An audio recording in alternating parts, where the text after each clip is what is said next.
Hi friends, तो आज हम लोग पढ़ने वाले हैं क्लास 10th का हिस्ट्री का तीसरा चैप्टर हिंद चीन में राष्ट्रवादी आंदोलन। हिंद चीन में राष्ट्रवादी आंदोलन। चलिए पहला प्रश्न, तो ज्यादा देर न करते हुए पहला प्रश्न, हिंद चीन में कौन कौन से देश आते हैं? तो याद रखिएगा दोस्तों, कंबोडिया, वियतनाम, लाओस।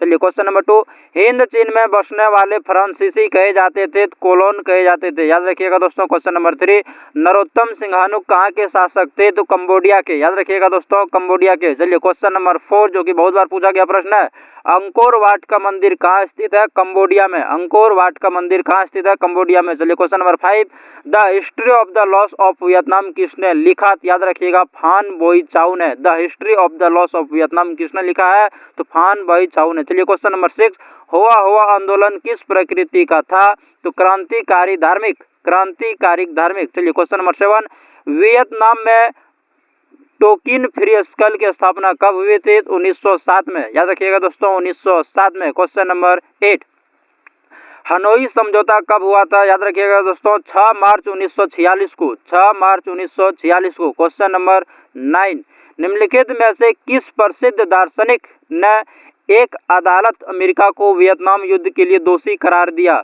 रसेल। याद रखिएगा दोस्तों, Russell. Question number 10, question number 10, Hind चीन क्षेत्र में अंतिम युद्ध समाप्ति के समय में अमेरिका के राष्ट्रपति कौन थे? तो निक्सन। याद रखिएगा दोस्तों, निक्सन। चलिए question number 11, question number 11, Vietnam का प्रसिद्ध व्यापारिक बंदरगाह कौन था? याद रखिएगा दोस्तों, फाइफो। फाइफो। वियतनाम का प्रसिद्ध व्यापारिक बंदरगाह कौन था?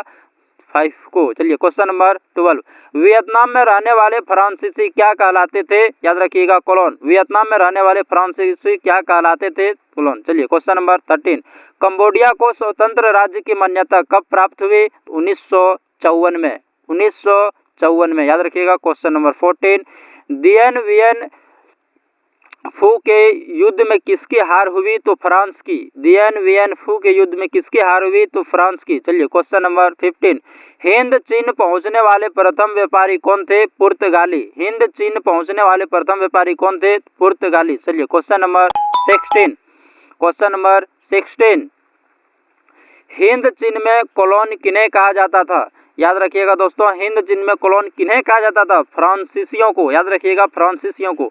The history of the loss of Vietnam के लेखक कौन थे? ये पहले भी हो चुका है दोस्तों, फान बोई चाउ ने। चलिए, हो ची मिन शाब्दिक अर्थ क्या है? हो ची मिन का अर्थ क्या होता है? पथ प्रदर्शक। चलिए क्वेश्चन नंबर 19, वियतनाम लोकतांत्रिक गणराज्य की स्थापना किस वर्ष हुई? याद रखिएगा, 1945। क्वेश्चन नंबर 20, एकीकृत वियतनाम की स्थापना किस वर्ष हुई? 1975।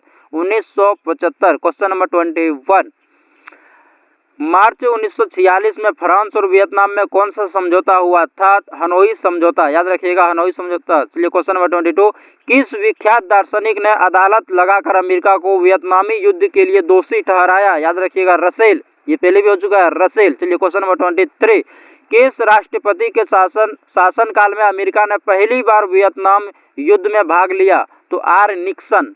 Are Nixon. Question number 24, Vietnam युद्ध की समाप्ति किस अमेरिकी राष्ट्रपति के समय में हुई? याद रखिएगा, आर निक्सन। याद रखिएगा दोस्तों, आर निक्सन। क्वेश्चन नंबर 25, जनेवा समझौता किस वर्ष हुआ था? 1954 में। जनेवा समझौता किस वर्ष हुआ था? 1954 में। क्वेश्चन नंबर 26, हुआ हुआ आंदोलन किस वर्ष शुरू हुआ? तो 1839। जी हाँ दोस्तों, अगर यदि अभी तक हमारे चैनल को आप सब्सक्राइब नहीं किए हैं तो सब्सक्राइब